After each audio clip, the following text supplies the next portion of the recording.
Welcome to the book of Proverbs. We're going to do a daily devotional for each day of the month for 31 days, and we will go and kind of discover, topically speaking, we're not going to go through each chapter, but topically we're going to look at different proverbs and what the proverbs actually says and how it may be applied to our lives.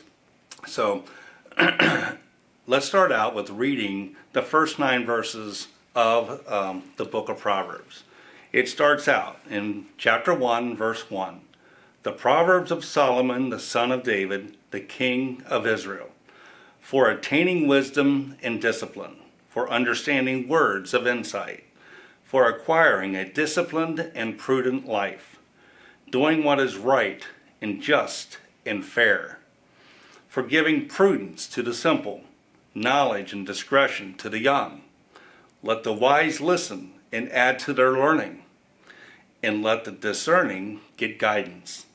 For understanding proverbs and parables, and the sayings of riddles of the wise. The fear of the Lord is the beginning of knowledge, but fools despise wisdom and discipline. In verse 8, listen, my son, to your father's instructions, and do not forsake your mother's teaching. They will be a garland to grace your head, and a chain to adorn your neck. As we start this study of Proverbs, I think it's important to understand that what the book of Proverbs does and how it's kind of structured and how it talks to us. All of the book of Proverbs should be viewed as like divine guidance, divine wisdom that is given to us from a vertical perspective as God to us. And then we use that wisdom, we use that learning for our horizontal living, which is our interaction with fellow human beings in the way that we behave ourselves. So this divine wisdom through the vertical into the horizontal is not always natural for us. We often like to, since the horizontal seems to be like easy for us or natural to us, we tend to reject the vertical wisdom that God gives us. But often those vertical remedies are far superior to what we come up horizontally. So it's important that we look at Proverbs as wisdom, as given to us from God to actually act and direct our lives. Without a doubt, the wisdom that was Solomon and other Hebrew sages that wrote the book of Proverbs offers us the most practical, down-to-earth instructions in the Bible. Think of a significant decision that you made in the past. And what additional insight did you receive when you considered the vertical perspective, the God's perspective? Maybe you didn't reflect on that at all. Now, considering how that situation worked out, with hindsight that you have, would you have done anything differently? What would have been some of the vertical perspective that maybe we left out, didn't think about, or didn't apply to the situation?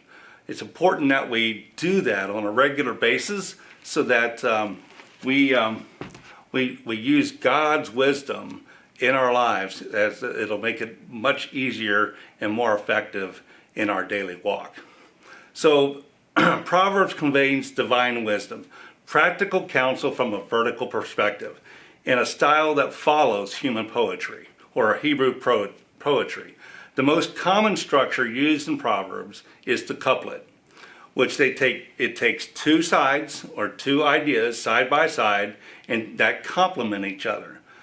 Take Proverbs 13:10. It says, where there is strife, there is pride, but wisdom is found in those who take advice. That's Proverbs 13:10. The book of Proverbs uses at least 4 different types of couplets: the contrastive, the completive, the corresponding, and the comparative. And we'll look at each of those couplets a little bit more and maybe try to get a better understanding of what each couplet does. First, it's a contrastive. The key to this couplet is but. One statement contrasts with the other to show two sides. Each statement can stand true all by itself, but together they can become much more clear and forceful. For an example, in Proverbs 13:1, a wise son heeds his father's instruction, but a mocker does not respond to rebukes. So you can see it has the first statement and then but. A mocker does not respond to disputes. That's the first type of couplet that Proverbs uses. The second is completive. So the second statement completes the first. The first statement, while true in itself, doesn't offer a complete picture without the second. This couplet usually has and or so in the verb or in the process or the statement. So examples: 14:10.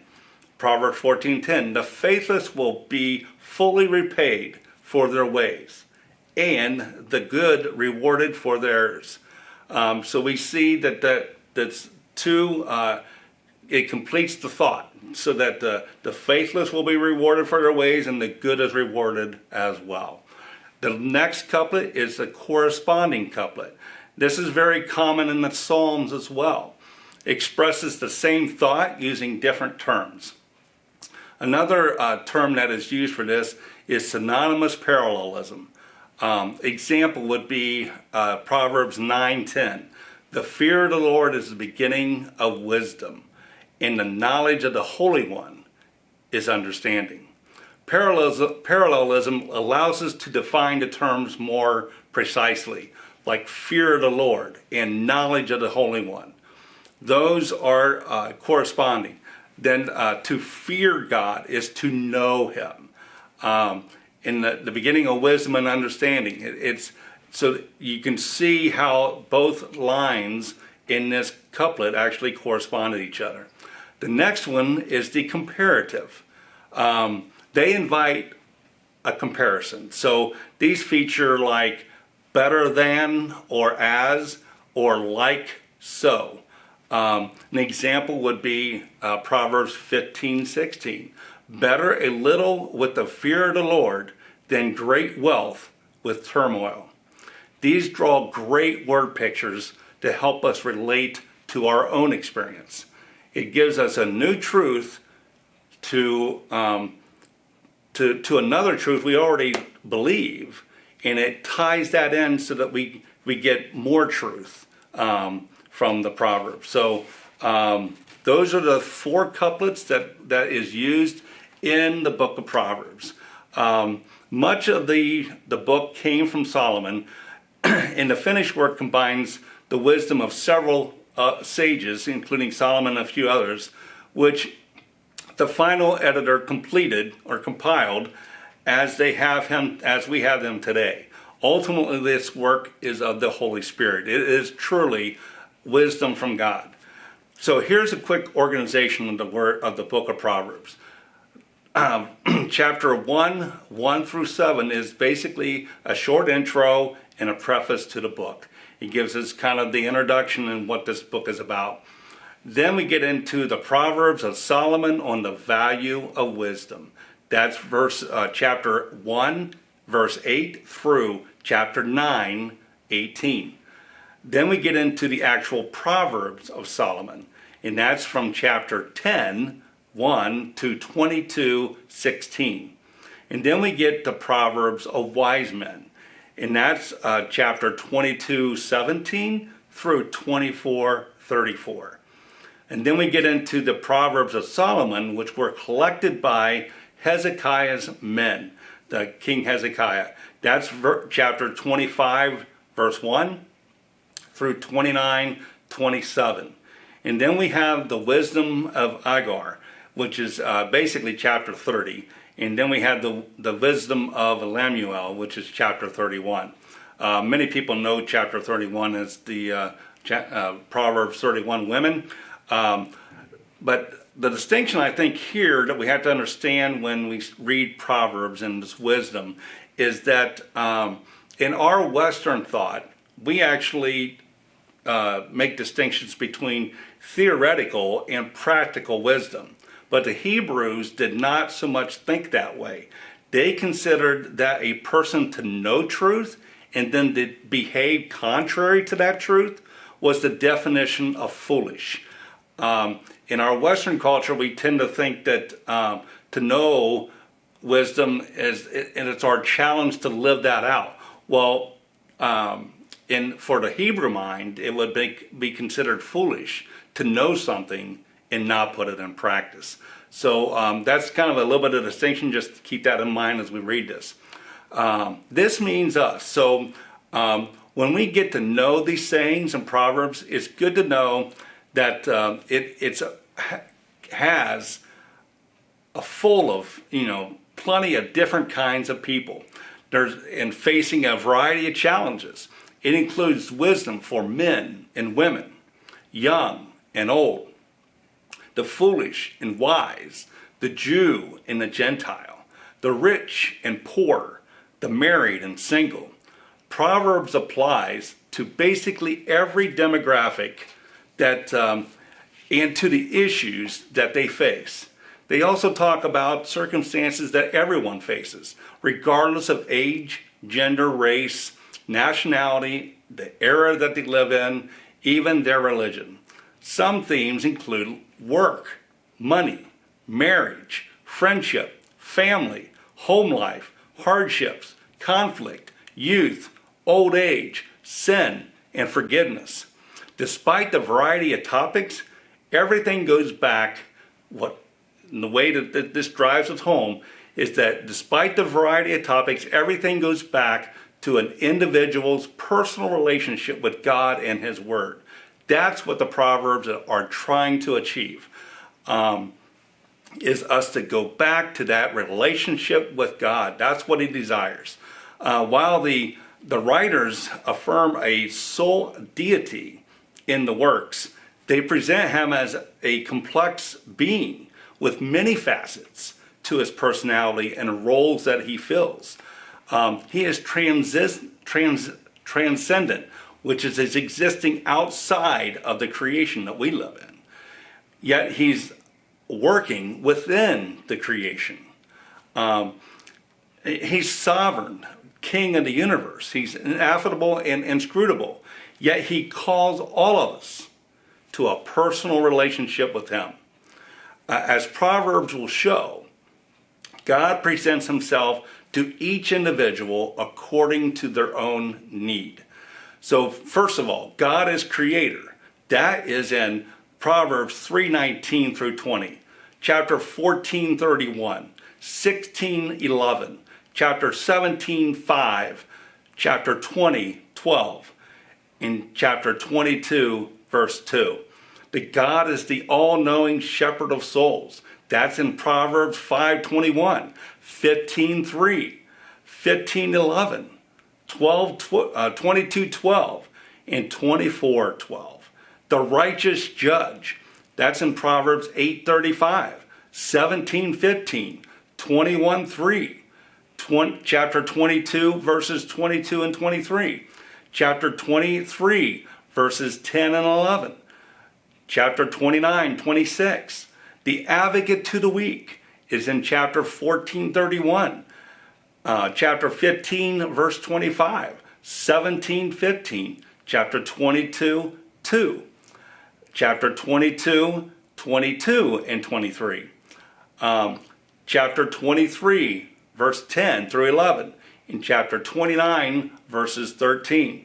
And in the benefactor of the righteous, which is in chapter 3:1, verses 1 through 10, chapter 8, verses 35, chapter 10:32, chapter 11, verse 1, chapter 11, verse 20, chapter 12, verse 2, and 12, verse 22, chapter 15, verse 8, chapter 16, verse 20, chapter 18, 22, 19, 17, and 28, 25. As you can see, there is a lot out there that talking about God and what he does for us and the attributes and personality of God.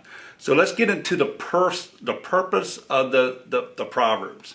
From chapter 1, 1 through 9, you can see in this passage that what the purpose of the Proverbs are. Number one, it is to inspire reverence and obedience within us. Remember, in verse 1, it says to know wisdom and instruction. And that is, in the Hebrew's mind, to do it. Number 2 is to teach discernment. Proverbs 1:2 says to perceive or understand. This has the ability to actually separate, discern, to make distinct. It allows us to see a situation clearly. Number 3 is develop alertness in our walk. Proverbs 1:3 says for receiving instruction. This has the idea of taking something with you. It has mobility in it. So it takes you take it with you on your walk. This makes us more aware of the circumstances we're in and how we should behave in those circumstances. Number 4, it gives us discretion and purpose in life. Proverbs 1:4 says, for giving prudence to those who are simple, knowledge and discretion to the young. It is to help those without much experience and just starting out, to give them wisdom and insight into daily living and how we can apply that to our lives. Regardless of age, we all remain in need of this in some area of our lives. None of us have arrived that we don't need to read and consider and apply this wisdom to our lives. And number 5 is to develop our mind. Proverbs 1:6 says, for understanding proverbs and parables in the sayings and riddles of the wise. These sayings will help us think clearly and sharpen our mind.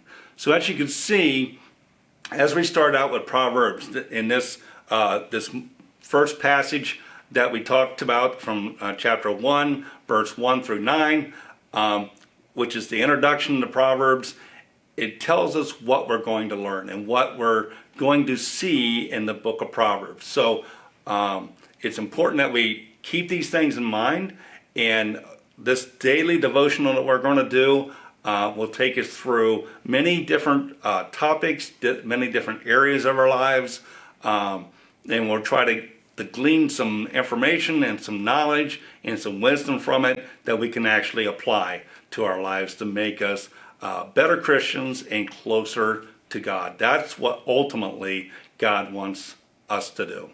So I appreciate you joining me, and we will have a lesson for you tomorrow. Thank you.